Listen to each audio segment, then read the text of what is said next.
Good afternoon. Welcome to MCIE's Transition to Adulthood Spring Webinar Series, which is being co-sponsored by Brooks Publishing.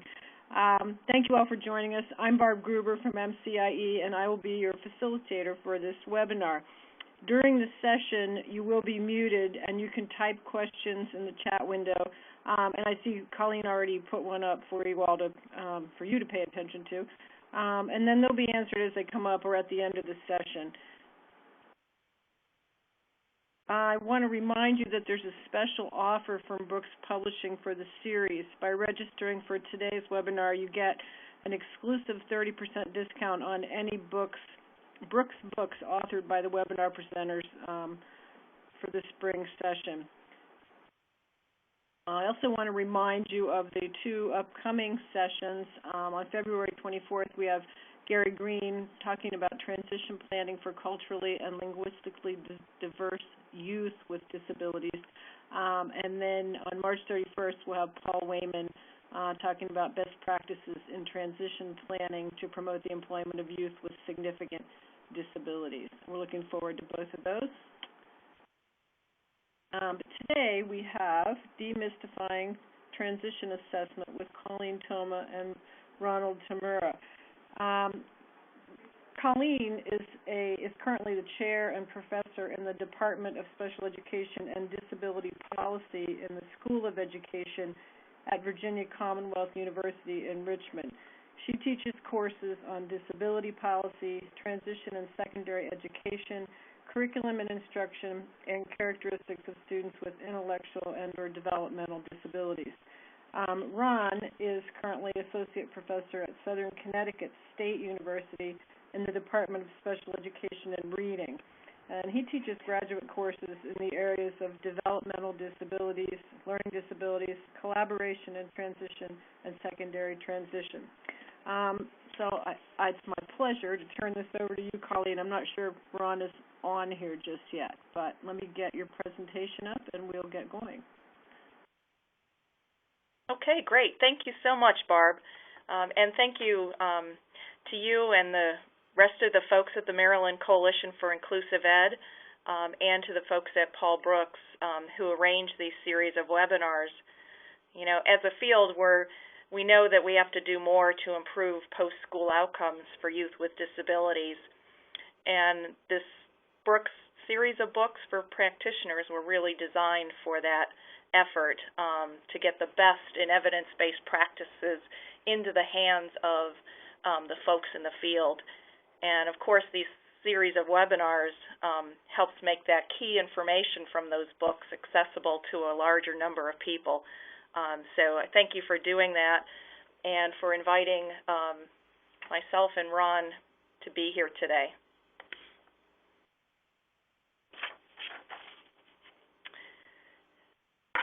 Okay.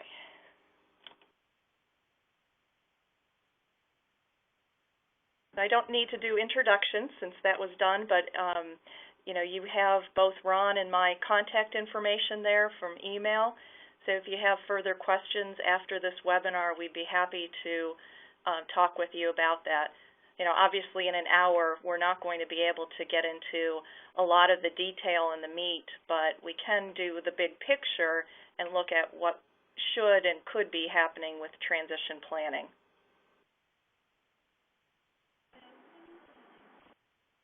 Ron, are you on yet? I don't see him here yet, Colleen. Yeah, okay. All right. Well, we were going to do a little bit of a role play, but we'll switch from that and move on.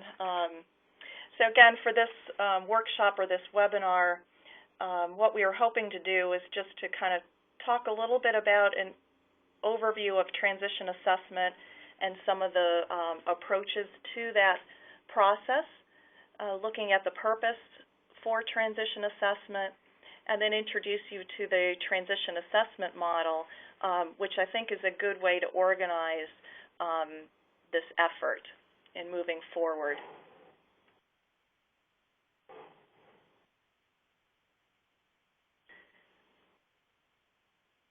So often when I talk with transition specialists and with teachers in the field, they feel overwhelmed with having to do assessments that are academic focused, as well as doing assessments that are designed to be for transition assessment.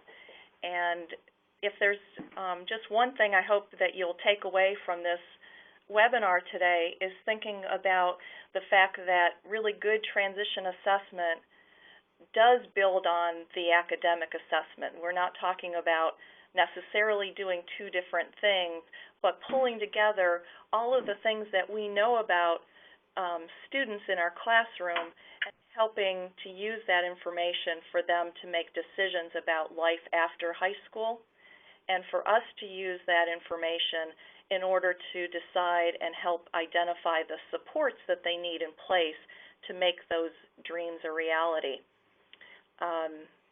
The word assessment comes from a Latin word, assedere, which literally means to sit with.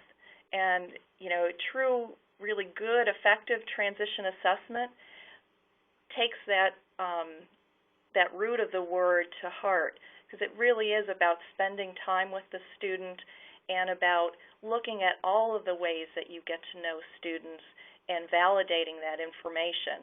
It's not saying that only, standardized tests are important, but that we gain very valuable information about students that come from, observations and interviews and activities that they do in the classroom and in the community, where we're teaching them something, but we're also gathering information about what they do and what they do well.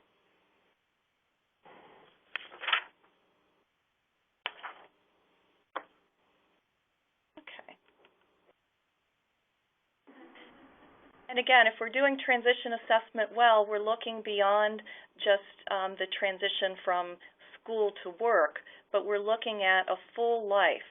When transition was first part of our special ed vernacular, it came from the call that Madeline Will put out to do a better job of helping bridge the gap from school to employment. And while employment is important and is typically how we identify ourselves as adults, there are so many other things that we need to also address and look at if we're doing transition assessment. So, we're going to look at all of the life domains. Be looking at secondary ed, recreation and leisure, community living, transportation, independent living, plus healthcare. And then, of course, we have transportation, which is our way of getting from one place to the other. It's the one part of transition assessment that is across all those domains.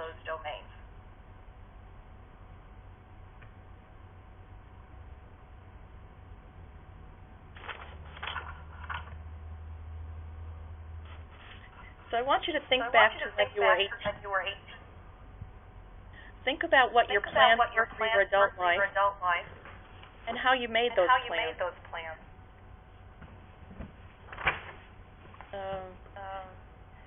Yeah, I'm seeing some messages in the chat that there are a lot of echoes. Colleen, do you have your speakers on? No, I don't.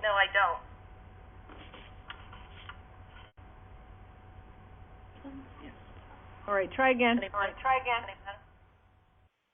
Okay, is that any better? No, it's still there.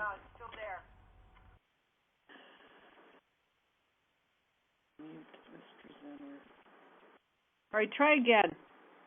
Okay, that's a little better. All right. Yes, there we go. Okay, and I think, Ron, are you on now? I don't see him still. Okay. I just had a message that came up that he was on, that he had some difficulty in connecting. All right, so again, if we think back to when we were 18, we made plans for our adult life that were based on what we knew about ourselves at that point in time. I don't know if many of you were like me, but you know, I had one idea, and I went to college trying to, I went to college trying to follow through on those. But okay, I did. Sorry, I was just, Colleen, I think that Ron might be here, but something's going on with him, so I can't let him talk right now. That's what's causing the echo. Oh, okay.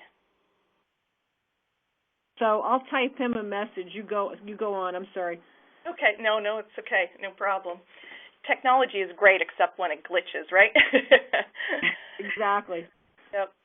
So, yeah, but you know, you make your best plans at that time. And so when we're thinking about transition assessment and helping students set goals for their life, it's not about setting a goal that's going to be carved in stone, that they can't change, but it's about starting from one starting point and gathering some additional information to help them continue to make choices and decisions as we go along. So the student that wants to have a job working with animals but never really spent a lot of time working with animals, needs to have those kinds of experiences in order to make, either validate that decision and keep moving forward, or to think about, well, maybe that didn't work well, what else, what did I like, what didn't I like, and how do I move forward? Most students are somewhere in the middle. You find a very few that know themselves so well that their goal in high school is exactly what they end up doing when they get out of high school and maybe out of college, and it works for them. Most people kind of fall in the middle where it's close, but it's not, doesn't necessarily end up being the end goal.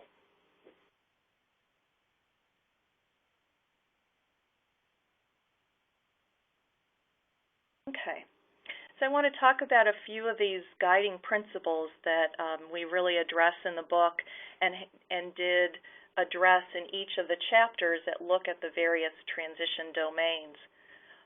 We talk about starting with a backward planning process. And there's an old saying that any road will get you there if you don't know where you're going. Too often, transition planning kind of looks like that we do a lot of things to figure out where we're going to go, but we may not be necessarily collecting the data that we really need to help students get where they want to be. If we think about what that end goal is, then we can begin to say, okay, well, this is the part of it that we know about. These are the still unanswered questions, and we can use that information to really identify what assessments we still need to move forward with. And again, we want to talk about addressing a range of transition domains, but we don't want to do it in a way that feels like the entire responsibility is on the schools.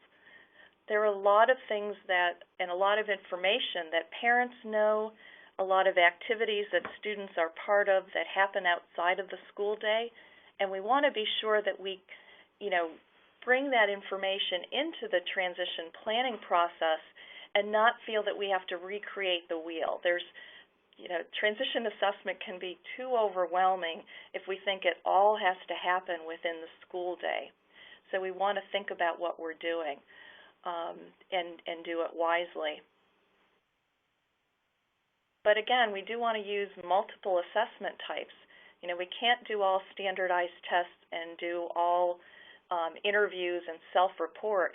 We want to actually see the student in action in the real world settings, doing those things that people do on the jobs, or do those things, see them do the things that people do in recreation and leisure or in community living.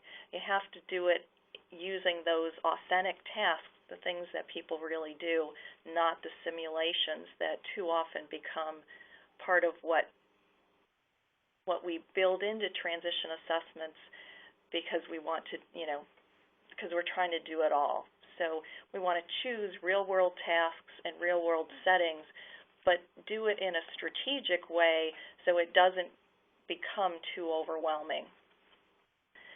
And then again, building on what you already know, building on what the family already knows, building on what the student already knows about him or herself,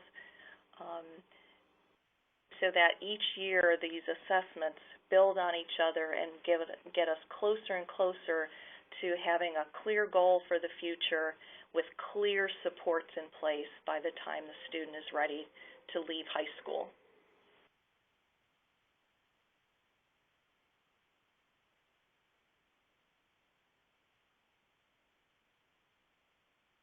Okay. And this transition assessment model that was developed by Carolyn Hughes and Eric Carter was first published in their book in 2000, and then in their updated version in 2012, it was in there as well. This is actually listed as an informal assessment model, but I think the steps of it are so universal that it really can fit for us to think about transition assessment and choosing those assessments wisely. So the first step is really determining the purpose of the assessment. So not just, my purpose is understanding employment or looking at employment, but if you wanted to know specifically for a student, what is this a good job for them, or what supports would we need to put in place in order for them to be able to do this job, then that would be the more specific purpose for an assessment. So you want to collect some of the social interaction data about how well they would do that on the employment setting or site. So once you've identified the purpose, then you want to think about what are those behaviors and environments where you would need to see them in action in order to meet that purpose of the assessment. So what kind of social interaction skills do you want to assess related to the student? What kinds of settings would they be performing the jobs? For what period of time? How long would that need to be? So what are those specific things that you're going to be collecting and looking at and addressing in this assessment? Step 3 sounds silly, but it's really important, especially if you're thinking about collecting data about settings or activities that you may not be familiar with. It's talking with the experts to make sure you really have identified those relevant behaviors and relevant environments. Talking with an employer about, how is this really important? We think it is, but is it really important? And once you have those skills and behaviors and environments identified, then you're going to think about how would you collect that data. So would you do observations? Would you do interviews with folks? Would you do performance-based assessments? What would really give you the information you need? And do you need to modify it, again, based either on the student's needs and strengths or the setting itself? Next step, conduct the assessment, collect that data, and then use the assessment data and findings to identify the goals and then the curriculum plans that you would need to put in place in order to help the student achieve the goals.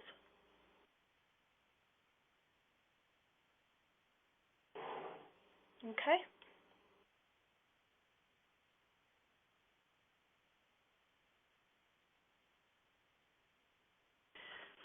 So let's look at some of those assessment domains and some of the strategies and assessments and ideas that we should think about as we're addressing those. And I wanted to start with the academic assessments.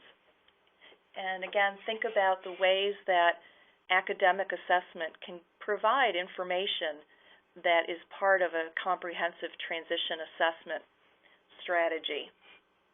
So, there's a lot of talk now about making sure that our academic standards prepare students to be college and career ready.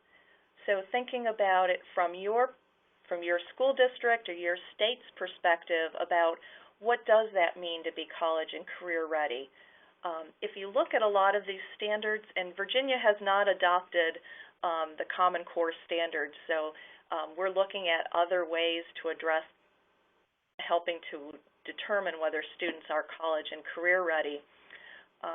But, you know, it includes things like problem-solving skills and oral communication skills. It includes the academic preparation that you need in order to be ready to go to college or to be ready to work at different jobs, using technology, doing those kinds of things. So again, in collecting that kind of information and conducting those kinds of assessments, there's valuable information that we have about whether or not a student or what students' long-term goals might be and what supports they might need in order to be successful at those goals. So if a student wants to go to college, obviously we're going to get some information about how well they're prepared academically, but also some information about what kind of supports and accommodations they might need. If they're going on the job, some of the supports they might need on the job can come from the information we have about academic assessments. So we want to, again, start there, build on what we already know, and then look at whether or not there are some additional ones we need to address.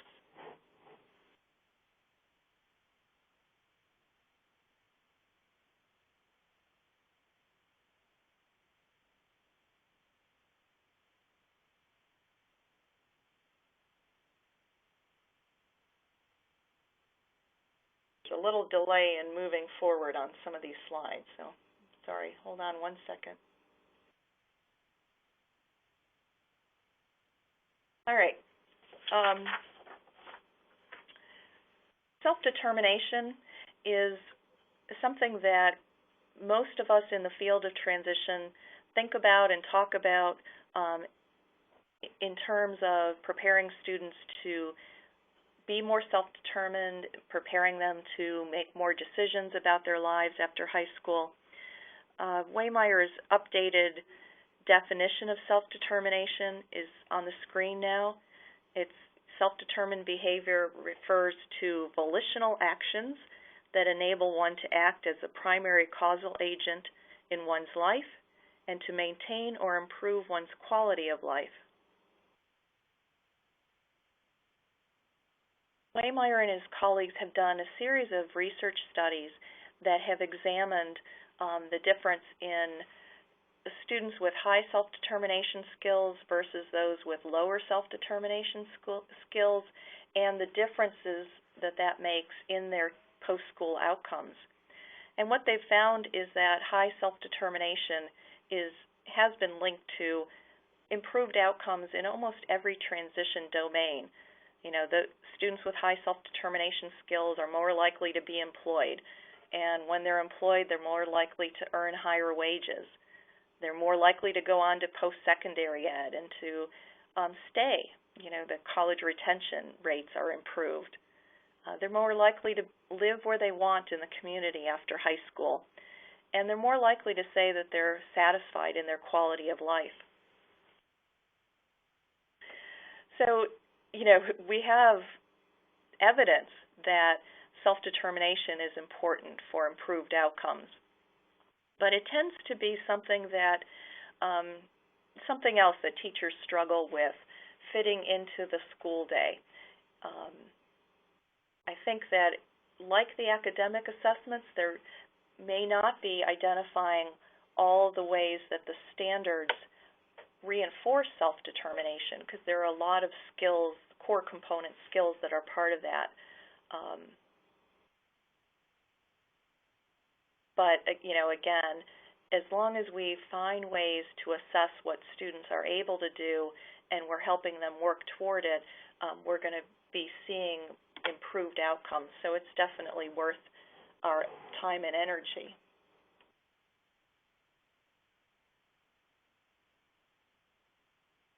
There are a number of different assessments available that identify where a student is in terms of their level of self-determination, and what areas they would need to continue to work on and improve. There are some formal assessments, the ARC self-determination scale, the AIR self-determination scales. All of the, each of these can be used to help with those efforts. There are some community or curriculum-based assessments as well, and those help determine what do you do next. So you get a assessment of their ability to be self-determined. Next, you find out, what's the next step for teaching them. So next step is one of those curricula choices. Whose future is it anyway? If you haven't found the website of the Zarrow Center, ZARROW, which is based at the University of Oklahoma, if you're interested in self-determination, spend some time on that website. A lot of these assessments are there and available for you to use free of charge. So it's a valuable resource for anyone that wants to look at self-determination and build that into their transition assessment process. There are also some performance-based assessments that allow students to use some of their growing self-determination skills to practice it. So if you look at the self-determined learning model of instruction, and then from the Virginia Department of Education, there's a I Am Determined website and curriculum that's out there and that has a lot of this information where students learn self-determination by doing it, and the assessment happens as you go through that process.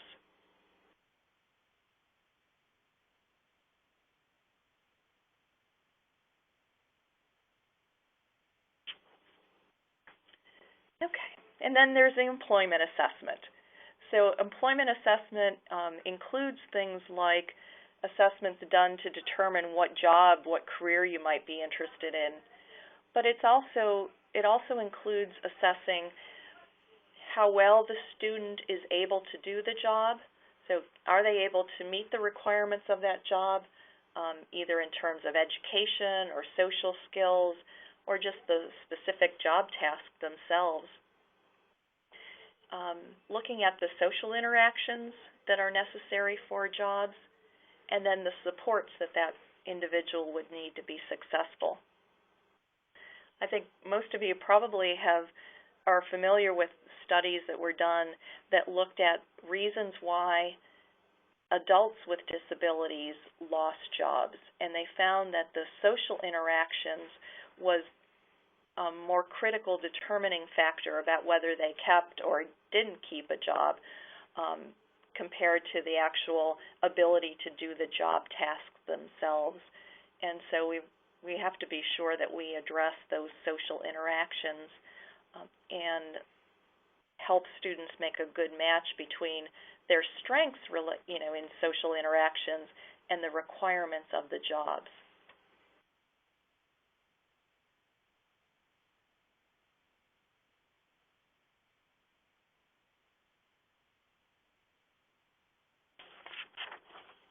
As we were putting together the transition assessment book, one of the things we felt really strongly about was that, assessing healthcare needs, helping students think about healthcare after they leave high school and as they become adults was really important, an important component of transition assessment.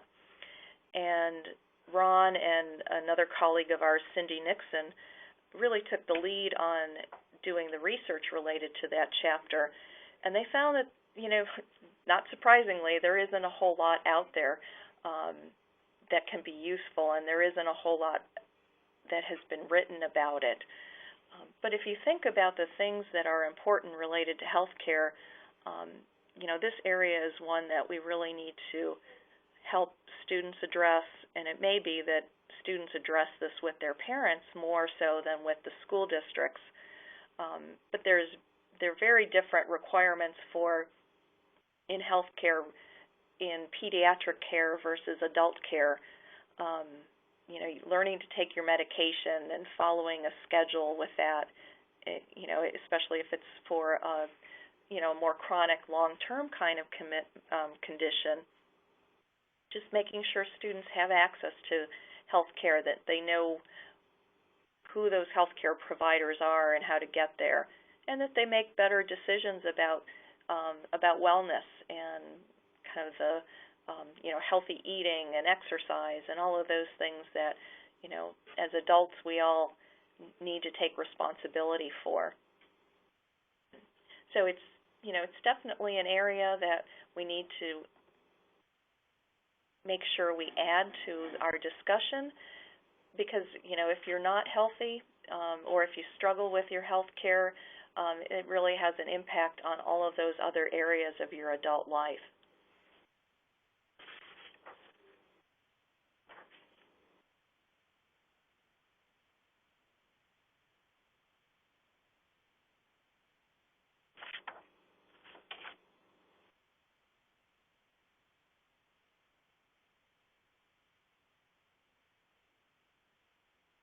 Okay. So in putting it all together, the transition planning meeting is the best time to bring all of this kind of information together so that the team can examine it collaboratively, can think about what we need to do to move forward, and that we can help the student make clearer and better decisions for their life and their goals leading forward and moving forward. So you want to think about, again, for that student, what do we know about their academic abilities, and what does that academic assessment information tell us? What do we know about their self-determination, and what does, where are they in terms of being able to advocate for themselves and set goals and solve problems, and what is the most important priority related to self-determination that we need to build into that annual plan for the coming year. Related to employment, what job experiences have they had? How did they go? What were some of the highlights? What were some of the challenges? How did that work related to their social interactions on the jobs? And if they haven't had work experiences, what work experiences might be the next step for them to try? So many folks think about jobs based on the jobs that their parents have or other people in their families. So how do you give them exposure to a range of different options and opportunities?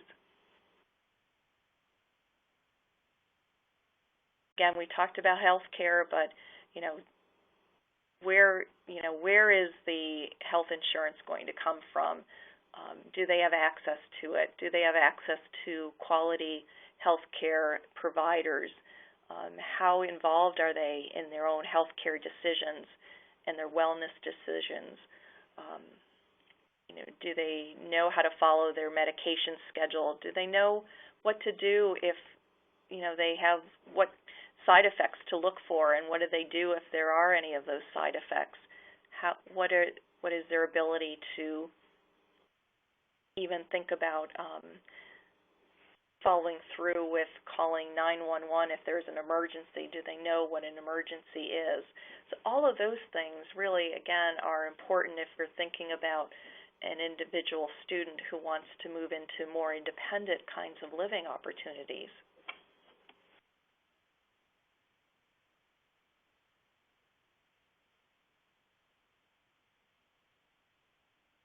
Yes, and Joe said in diet, again, that's that piece about the wellness and making sure that we think about that and we help students make those decisions. And then the other areas, we have a strong push now for post-secondary opportunities for students with disabilities, and for students with disabilities who in the past did not have those opportunities, students with intellectual disability or students with on the autism spectrum disorder. So post-secondary ed is not just about those 4-year or even 2-year degree programs. It can be about post-secondary job training, apprenticeships, and it can be about those kinds of experiences on college campuses that give students a new range of experiences and opportunities, and have them in situations and settings that are more age appropriate than, staying in high school between that 18 to 21-year-old range. So what do they need? Do they have access to that? What do they need to be able to do in order to be successful in those experiences? And what are those financial opportunities or requirements for participation? Community living, again, thinking about, where does this person want to live after high school? What supports will they need to be successful? Are they connected to a range of different community opportunities, volunteer experiences, possibly being involved in their church or synagogue, those religious community organizations, other ways that students or young adults can think about both how can they be connected, but also puts them in a different situation where now they're giving back to others as opposed to always being the recipients of help and support. Transportation, again, thinking about is there public transportation opportunities? Can this person learn to use those? Financially, will that fit for them? But in those areas where public transportation isn't as available or as easy to access, what are the other ways that young adults get around? If they have a job, can they carpool with someone? There's someone in their neighborhood who goes in the same direction. Is there, here in Richmond, they've got, a van system pretty well set up. So are those kinds of things available? And if they are, how do you access those? And what skills do you need in order to access those more independently?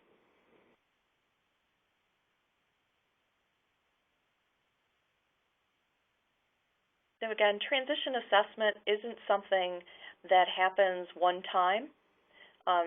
In 1 year, you're not going to do all of these assessments and have all of this information, but it's starting early with students. It's starting with what you already know and then building on it, moving forward, and building those opportunities into the academic year so that you have the opportunity to collect some information in ways that are more relevant and includes those authentic kinds of tasks.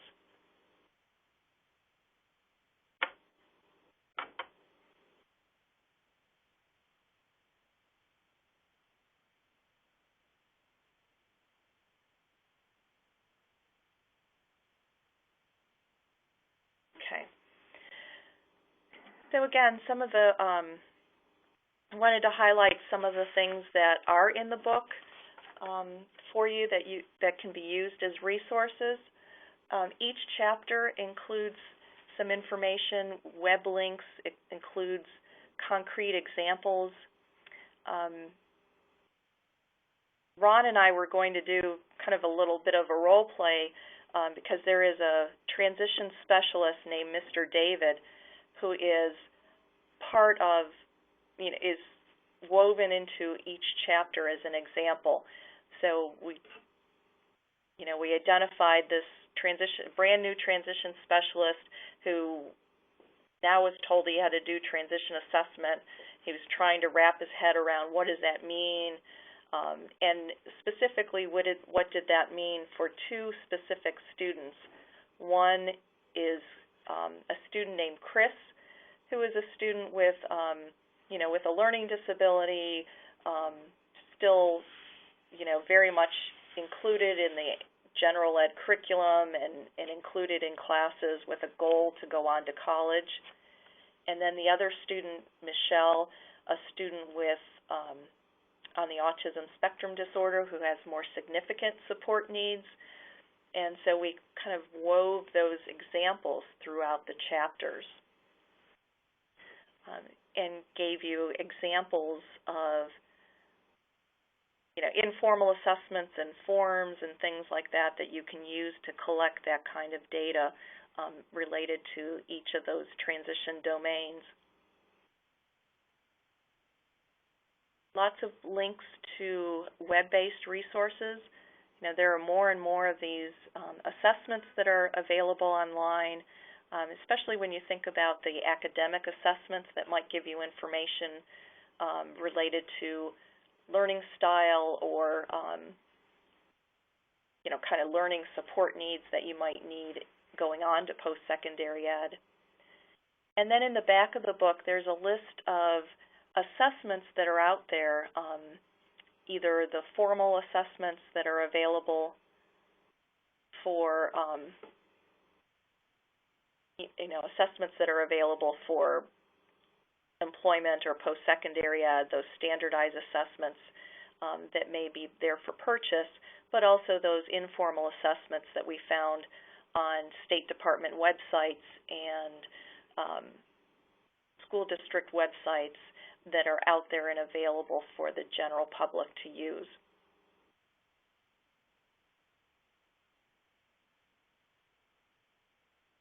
Okay.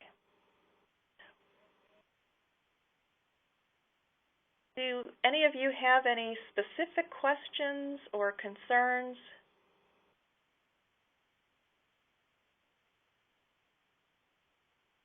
Colleen, if you want, I can open up the phone lines, I think, unmute everyone. Okay. Is Ron still on? All attendees are muted and may unmute themselves by pressing *6. Okay, so you can, let's try that. Joseph, you can unmute yourself by pressing *6. Will you see if you can do that for me, please?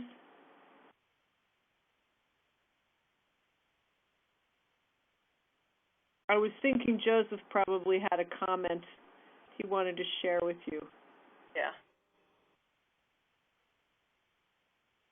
Let's try this.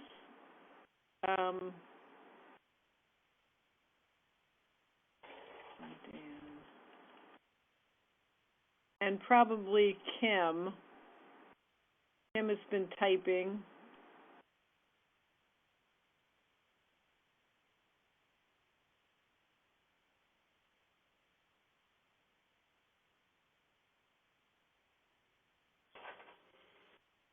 Oh, okay. Joseph's going through his computer. Okay, so he can't do that.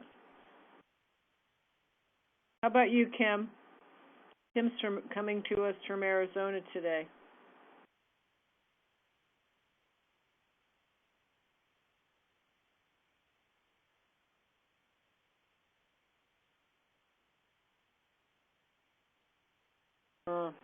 Yeah, she won't be able to. There's some kind of a flash.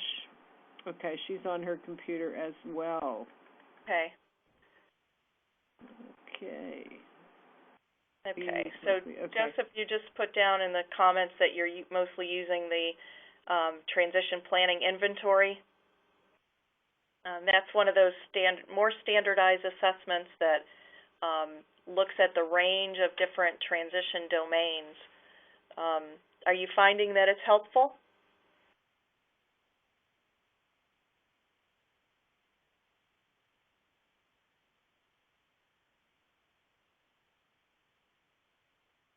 Yes or no? Yeah.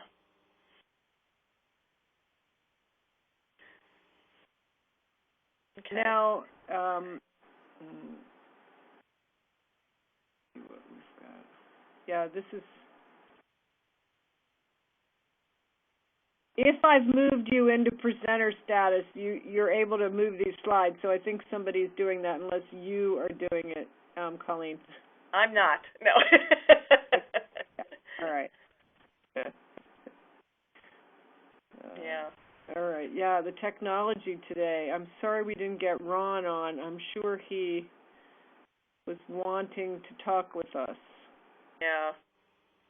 Well, it made the presentation go a little quicker without the role play. Right, yeah. I see Joseph is typing. It's more difficult with students with more significant disabilities. Do you have any commentary on that, Colleen? Well, and I think that it's not surprising. Anytime you use a inventory, use a self-report, either it's hard to see them do everything, and so you're taking a guess, or they're just not able to give you an accurate answer about whether it's something they could do or not do. So, unfortunately, the more significant disability a student has, the more often you need to actually get them out there doing something and do the observations of their abilities.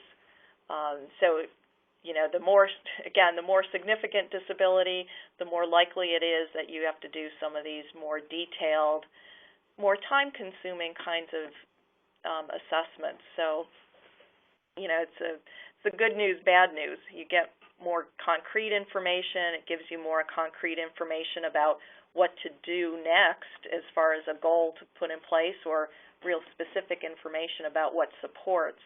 Just harder to identify all of those opportunities across the year.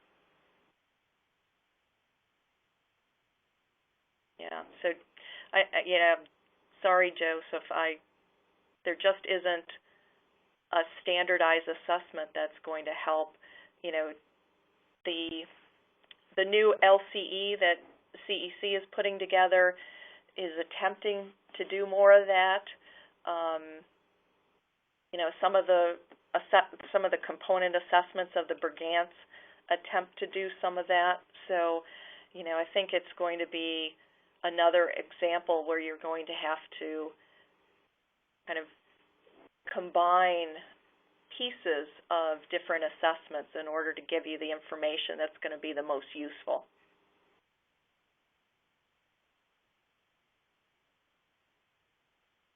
And I know that's the most frustrating thing for teachers and transition specialists to hear me say, and the most frustrating thing, that there just isn't that one ideal instrument out there.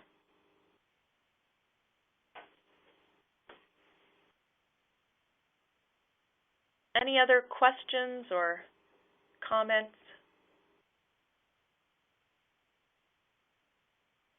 I'm just wondering, it's Barb, if folks find, if they really have time to do a good assessment of student interests, or do the jobs come from what is available out there? The job sites that have been developed, how do those match up with the real interests of the students? And you too, Colleen, what do you find with that? I see a range of things out there. I think that the more students have a good feel for a job that they might want, the more that they have a specific goal in mind, the easier it is to find a job in that area. When you have a number of students who just really aren't sure what they want to do, then it's easier to have a range of jobs that you give them in those experiences, and you have those relationships with the businesses, the employers. You can get in there and do assessments. You can do that, and so there are a lot of benefits that come out of having those relationships. And so that may be a good place to start with a group of students who aren't sure what they want to do yet, and with the idea that you will use that information to find more individualized positions for them moving forward.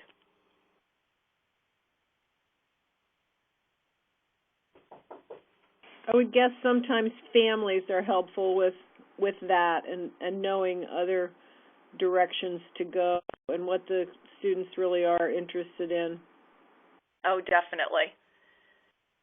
Yeah, I think families can know. I think, this is another area where you bring in some of the students' friends for ideas, because they see them in all, they see their friends in different settings and often have a really good idea about their strengths and how that could translate to a job.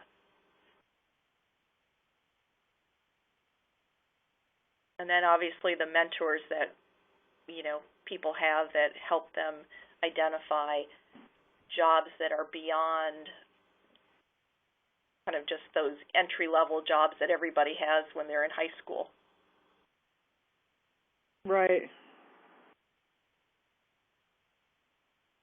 My husband works at a hospital, and he sees a number of different jobs and different opportunities that, for somebody like me who's not in healthcare, that I wouldn't even know existed. And that's a range of jobs. Some jobs that are, that you would need some training to do, but you don't need to have a specialized medical degree or, even necessarily a college degree in order to be successful and competent in those positions. And so it's really sometimes bringing in those people that can widen our expectations as well as the students' expectations of job possibilities.